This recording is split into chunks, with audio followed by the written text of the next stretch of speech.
성도 여러분 안녕하십니까? 오늘의 말씀은 사무엘하 23장 1절에서 17절 말씀입니다.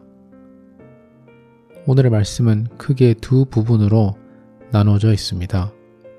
1절에서 7절까지는 다윗의 찬양과 예언이 나와 있고요. 8절에서 17절에는 다윗의 용맹한 3명의 용사에 관해서 설명이 나오고 있습니다. 1절 말씀에 오늘의 말씀이 다윗의 마지막 말이라고 소개가 되어 있는데요. 오늘 말씀은 유언은 아닙니다. 다윗의 유언은 열왕기상 2장에 솔로몬에게 전달해주는 내용이 따로 있고요.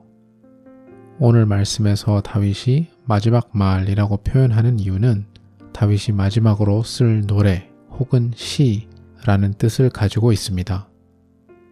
스스로가 마지막으로 기록하는 내용으로서 중요한 내용입니다. 다윗은 스스로를 4가지 방법으로 소개하고 있습니다.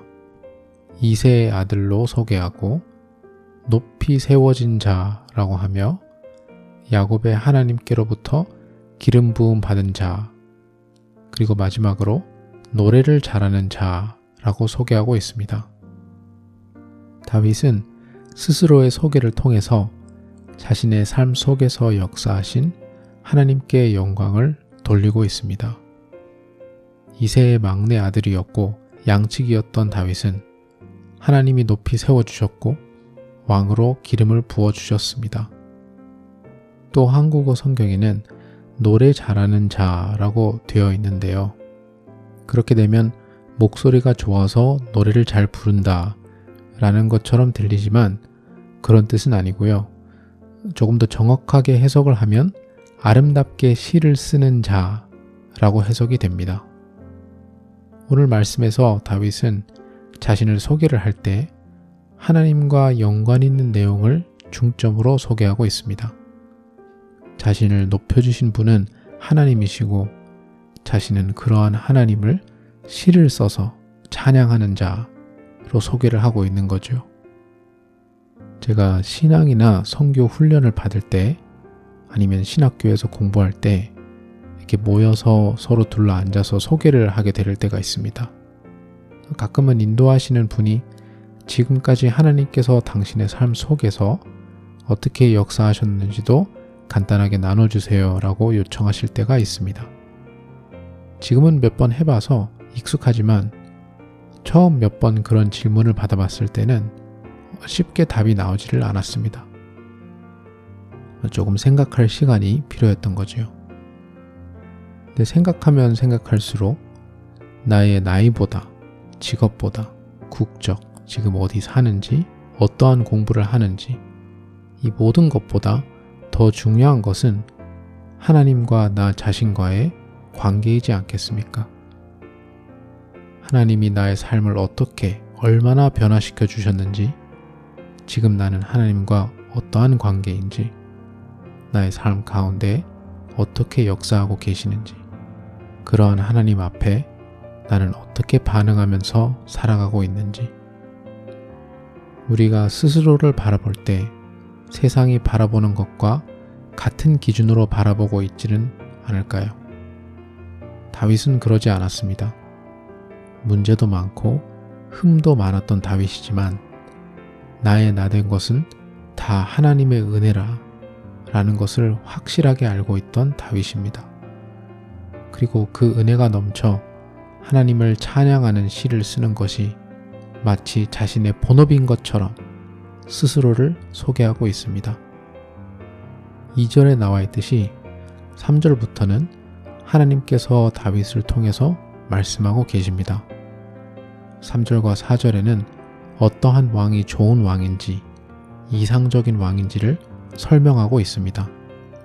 반면 6절과 7절에는 악한 자들은 가시나무와 같아서 결국에는 그들은 불로 심판을 받을 것이다 라고 기록되어 있습니다. 하지만 다윗은 이러한 이상적인 왕이 아니었습니다. 나름 열심히 했으며 지금까지 왕들, 그리고 앞으로 미래의 모든 이스라엘 왕들을 통틀어서 가장 하나님의 마음에 합한 왕이긴 했지만 그럼에도 불구하고 다윗은 오늘 설명한 그러한 왕은 되지 못했습니다. 하지만 5절 말씀에 다윗은 하나님과 맺은 언약 때문에 자신의 집은 영원할 것이라고 말하고 있습니다. 이러한 왕이 결국 다윗의 집에서 나올 것이라는 뜻이고 그분은 바로 예수님이십니다. 하나님께서 다윗에게 약속하신 영원한 언약, 그리스도를 가리키고 있는 것입니다. 그분은 공의로 통치를 하실 것이며 그로 인하여 악한 자들에게 불로 심판이 있을 것입니다. 다윗은 아직 이 땅에 나지도 않으셨던 완전한 이상적인 왕, 예수님을 희망하고 있었습니다. 당연히 예수님이 정확하게 어떠한 분이신지, 어떠한 형태로 당신의 공의로운 왕국을 이루어 나가실지 구체적인 것은 몰랐겠지만 분명한 것은 하나님께서 말씀하셨기에 다른 어떠한 근거가 없어도 하나님께서 약속하셨다는 그 하나만으로 5절 말씀처럼 너무나도 담대하게 선포할 수 있었던 것입니다. 나의 모든 구원과 나의 모든 소원을 어찌 이루지 아니하시랴. 다윗은 스스로가 완벽한 왕이 아니었다는 것을 정확하게 알고 있었을 것입니다. 본인이 저질렀던 음행, 살인, 24장에 나오는 인구조사의 교만, 자녀들을 거룩함으로 훈계하지 않았으며 그로 인해서 일어난 아들들의 죽음과 반란, 평소에 하나님과 가까웠던 만큼 본인의 이러한 죄들을 철저하게 실감하고 있었을 것입니다. 그래서 자기 자신을 믿어서가 아니라 자기의 자녀들을 믿어서가 아니라 하나님께서 약속하셨기 때문에 다윗은 희망을 가질 수 있었던 것입니다. 그래서 다윗은 자신을 소개할 때 하나님께서 자신의 삶 속에서 역사하신 것을 기반으로 소개했던 것입니다. 지금까지 지내온 것도 주님의 은혜이며 미래를 희망적으로 볼 수 있는 이유도 주님 때문이라는 것을 다윗은 잘 알고 있었습니다. 8절에서 17절 말씀에 다윗의 용맹한 세 용사가 나옵니다. 이들의 전적을 보면 삼손보다 조금 아래급의 대단한 사람들이었습니다. 더 정확하게 말하자면 하나님께서 삼손에게 특별히 힘을 허락하신 것처럼 이들에게도 하나님께서는 힘을 주셨습니다. 병사 한 명이 적군을 다 막아내며 한 번에 800명을 죽이는 것은 중국 무협 영화에서도 잘 안 나올 정도로 초자연적인 능력입니다. 이러한 특별한 하나님의 능력을 받은 용사들, 물 한 모금을 위해서 적진에 뛰어들어갈 만큼 충성스러웠던 이들을 통해서 하나님께서는 다윗을 도우시고 지켜주셨습니다. 이렇게 저희들의 삶 속에서도 하나님께서는 역사하고 계십니다.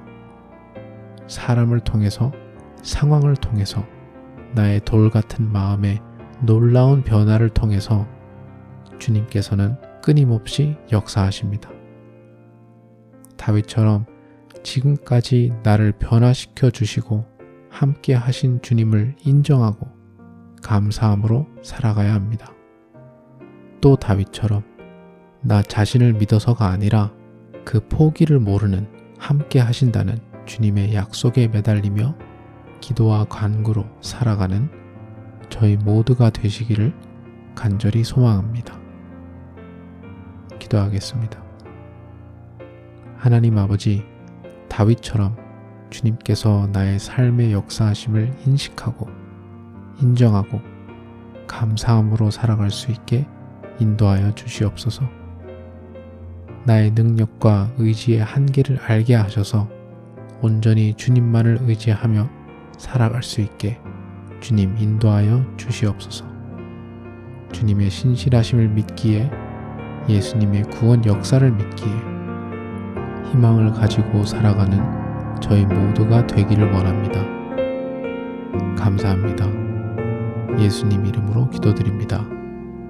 아멘.